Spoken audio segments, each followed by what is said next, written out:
Then we went on to the half full dumbbell presses. Okay, so we've covered that exercise before. So, some people are saying you need to do continuous tension, which is obviously that's sort of the idea of even occlusion training is keeping that blood in there, but then also full range of motion, full development. We can go back and forth and have these debates, or we can just combine both into one exercise like here, exactly like we did. Half rep, full rep, 5 like that. So 5 is really 15, I guess, or 10 because, 2 halves is a whole. So whatever you want to look at, it's 10 to 15 reps depending on your perspective. Then we finish that off with rear delt flies. So head supported, we've done those with dumbbells before, but I'm starting to like them with a band a lot. You really feel it back there. So, and the thing is, so even when the range of we're not trying to get him way back here where, he's trying to get his whole upper back involved, really concentrating that rear delt. But even at the end where the range of motion got a little shallow, what was cool about it is, again, we talk about intentionality. What are you focused on? The intentionality was on the rear delt. So I'd put my hand right there and you could feel that's what was going on. He felt it there. It ended up being a great way, to blast the rear delts. And that's going to be an area that a lot of people are weak in, and they might just be thinking, oh yeah, I do some, bent over rows and deadlifts and that's going to take care of itself. But I mean, to really develop, a great shoulder, you're going to have to actually hit the rear delts in an isolated fashion. Yeah, the also too with the face pulls, one thing that Josh pointed out to me, a lot of people, they actually do face pulls wrong.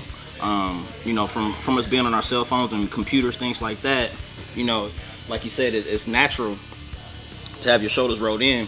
But if you notice, he forced me to keep my palms facing each other.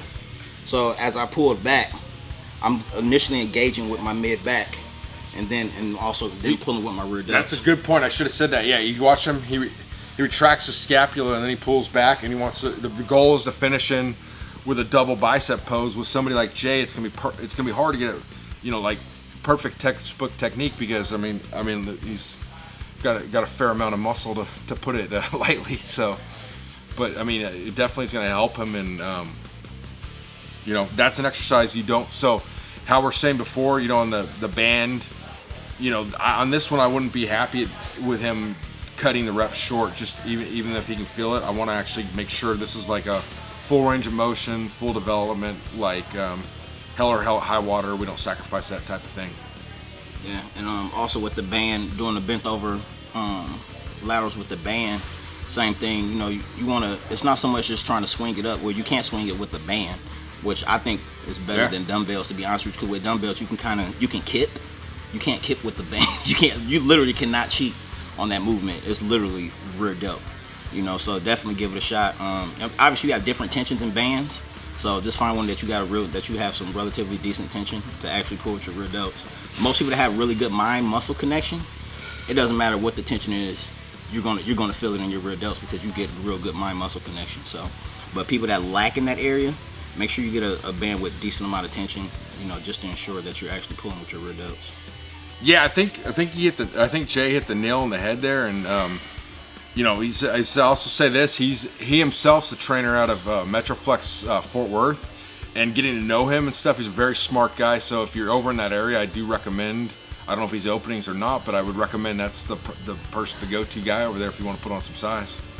We should also have said on the face pulls, you want to make sure you're not like shrugging up and because you already got enough of that up, just doing your day-to-day activities on your phone, so make sure of that. And then what was the point you were going to make? Also too, a lot of people really don't feel it in their rear delts when they do face pulls. A lot of times because the pulley is really high, so they're either pulling down or they're trying to pull up, whatever the case may be. But you want to make sure the pulley is just about eye level, so when you're actually pulling, you're literally pulling straight back and not coming down at an actual angle, to make sure you're actually feeling it in your rear delts. Cool. Makes a world of a difference.